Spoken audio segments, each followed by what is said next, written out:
Las desapariciones forzadas en México. Un problema que ha crecido con el paso de los últimos años.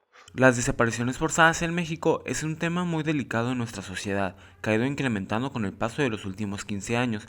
Estás hablando de uno de los grandes temas para México en los últimos años que tiene que ver con las desapariciones. Estamos hablando de desapariciones forzadas de miles de personas y cuando digo miles voy al tema de que ni siquiera tenemos realmente claridad de cuántas personas puedan haber sido realmente en los últimos años desaparecidas en México. Lo que sí queda claro es que son miles porque como decíamos antes de empezar este programa, Federico, están las contradicciones en las cifras oficiales o la falta de claridad incluso de la concentración de datos por parte de las autoridades en México. Y bueno, es un tema a partir del cual hablamos de un fenómeno muy importante, muy profundo. Pero primero les daremos una breve definición de lo que es una desaparición forzada. De acuerdo con la Convención Internacional para la Protección de todas las personas contra las desapariciones forzadas, se entiende por desaparición forzada el arresto, la detención, el secuestro o cualquier otra forma de privación de libertad que sea obra de agentes del Estado o por personas o grupos de personas que actúan con la autorización, el apoyo o la aquiescencia del Estado, seguida con la negativa a reconocer dicha privación de libertad o de ocultamiento a la suerte o el paradero de las personas desaparecidas, sustrayéndolas a la protección de la ley. Aunque aquí es difícil hacer una apreciación sobre si hay o no participación del Estado en las desapariciones forzadas o secuestros que ocurren en el país, puesto que hay más de 62,000 casos registrados de desapariciones de acuerdo a la Subsecretaría de Derechos Humanos y a la Comisión Nacional de Búsqueda, la CNB. No se sabe con exactitud cuántos casos fueron por una desaparición forzada en la que participó el Estado y cuántos por un secuestro, narcotráfico, que aún así se sabe que hay nexos de funcionarios del Estado y del propio sistema político, etc. El punto es que hay un gran incremento de casos en los últimos años en el país. La desaparición forzada se ha usado a menudo como estrategia para difundir el terror en los ciudadanos. La sensación de inseguridad que esta práctica genera no se limita a los parientes próximos del desaparecido, sino que afecta a su comunidad y al conjunto de la sociedad. La desaparición forzada se ha convertido en un problema mundial que no afecta únicamente a una región concreta en el mundo. Pueden perpetrarse hoy en día en situaciones complejas de conflicto interno, especialmente como método de represión política de los oponentes. Es motivo especial de preocupación. El acoso de los defensores de los derechos humanos, los parientes de las víctimas, los testigos y los abogados que se ocupan de los casos de desapariciones forzadas es el único uso por el Estado de la lucha contra el terrorismo que excusa para el incumplimiento de sus obligaciones y la todavía generalizada impunidad por la práctica de las desapariciones forzadas. Deben presentarse también especial atención a los grupos de personas especialmente vulnerables como los niños y las personas con discapacidad. El 21 de noviembre del 2010, la Asamblea General, en virtud de la resolución A-Res 65209, expresó su preocupación en particular por el aumento de las desapariciones forzadas o involuntarias en diversas regiones del mundo, como los arrestos, las detenciones y los secuestros cuando son parte de las desapariciones o equivalen a ellas mismas, y por el creciente número de denuncias de actos de hostigamiento, maltrato e intimidación padecidas por testigos de desapariciones o familiares de personas que han desaparecido. Asimismo, la resolución acoge con beneplácito la aprobación de la Convención Internacional para la Protección de todas las personas contra las desapariciones forzadas y decide declarar que 30 de agosto como el Día Internacional de las Víctimas de Desapariciones Forzadas, que comenzó a observarse en el 2011. Ya con la definición de lo que es una desaparición forzada, me gustaría hablar sobre los casos que hay en el país. El tema, en México, es un problema que ha crecido con pasos agigantados con el transcurso de los años.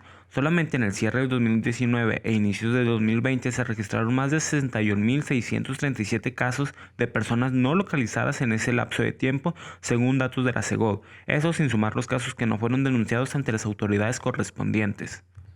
Simplemente como dato, los estados con mayor número de desapariciones fueron Jalisco, Sinaloa y Tamaulipas, todos superando la cantidad de 2,000 casos, siendo Jalisco el estado con más personas desaparecidas, dando actualmente entre desaparecidos y personas no localizadas sumando 8,735 víctimas, de los cuales 1,076 fueron mujeres y 7,651 fueron hombres, y 8 casos de sexo no identificado. La cifra es muy alarmante y esto se debe a que Jalisco ha sido cuna de grupos delictivos como el Cártel Jalisco Nueva Generación y por ello es una entidad repleta de violencia e inseguridad. Todos estos casos son problemas que aún no encuentran soluciones, ya que aún no existen respuestas claras por los casos que han ocurrido en los últimos años. Existe una gran molestia por parte de los familiares de las víctimas y de la sociedad en general en cómo se ha manejado esta situación el gobierno del estado. Ocurren no solamente casos de desaparecidos, sino de fosas clandestinas que son terrenos baldíos, lotes e incluso casas o lugares abandonados donde se han encontrado miles de cuerpos de víctimas de esta índole. Algo que llama mucho la atención es que no hay un sistema claro por parte de las autoridades, esto de acuerdo a las declaraciones de Carla Quintana Osuna, titular de la CNB, Comisión Nacional de Búsqueda, en la que resalta que hay que establecer las responsabilidades de las autoridades.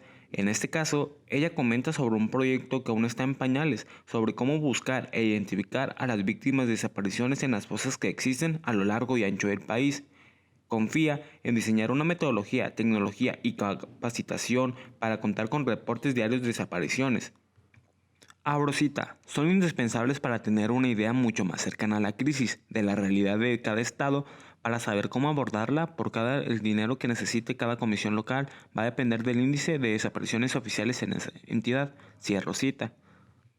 Por ello tenemos que hacer hincapié sobre la cantidad de fosas que hay en el territorio nacional, que pueden ser desde bosques, terrenos baldíos, casas, etcétera, como antes mencioné, donde se han encontrado miles de cuerpos y donde buscan implementar un plan para poder encontrar la mayor cantidad de cadáveres de las víctimas por medio de un voluntariado con ayuda de personas que se ofrecen a hacer este tipo de servicios. Además, tengo que hacer mención que por la ineficiencia del gobierno, los familiares y amigos de las víctimas son los que han tenido más avances sobre este tema, ya que las autoridades no les han dado una respuesta clara y contundente. Ellos han decidido buscar de investigar por su propia cuenta. De hecho, existe un grupo de personas conformado mayoritariamente por mujeres llamado las Rastreadoras del Fuerte, que se dedican a realizar la búsqueda de restos de personas desaparecidas en México. Esta idea surgió en el estado de Sinaloa en el año 2014, cuando alrededor de 200 familiares de personas desaparecidas se dirigieron a terrenos baldíos y con herramientas como picos y palas comenzaron a escarbar para encontrar cuerpos o restos humanos. Existen más subgrupos por región con esta iniciativa. Además existe un documental que se estrenó en el año 2017 en el segundo Festival de Cine SAI, proyectada llamado Las Rastreadoras por Adrián González Robles. Hallamos un cuerpo. Y también hay datos como escalofriantes del 55 caso Sena Seafood, donde cientos de cuerpos de cadáveres están en clasificación desconocida y quedan registradas en un contenedor a la espera de poder identificarlos y alguien reclame su cuerpo. El tema que se aborda actualmente es muy delicado en la sociedad. Es increíble cómo todo va empeorando y cada vez hay más casos de desapariciones forzadas en el país. Agregando a esto el pobre sistema que emplean las autoridades en busca de erradicar e identificar estos casos, mencionando que hay corrupción en el propio sistema y como sociedad ya lo ven como una normalidad este tipo de casos.